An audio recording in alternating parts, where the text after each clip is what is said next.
2025 সালের পে স্কেলকে সরকারি কর্মচারীদের জন্য বৈষম্যমূলক উল্লেখ করে বর্তমান বাজারের সাথে সামঞ্জস্যপূর্ণ করে মহার্ঘ ভাতা চালুর দাবি জানান সরকারি কর্মচারী দাবি আদায় ঐক্য পরিষদ।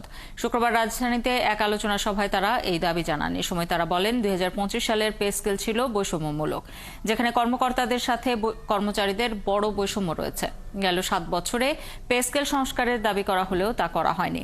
নতুন পে স্কেল চালু কিংবা সংস্কার না হওয়া পর্যন্ত মহার্ঘ ভাতা দিয়ে কাজ চালানোর দাবি জানান তারা। সেই সাথে সিলেকশন গ্রেড টাইম স্কেল বহালের দাবি তোলেন।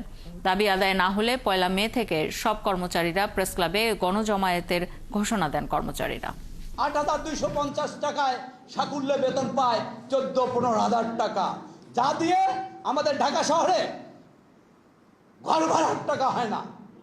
আমাদের পরিবার পরিজন নিয়ে আমরা ধার দেনা করে, আমরা জিপিএফ এর লোন তুলে দোকানে বাকি খেয়ে আমাদের অতি কষ্টে আমাদের সংসার চালাতে হয়।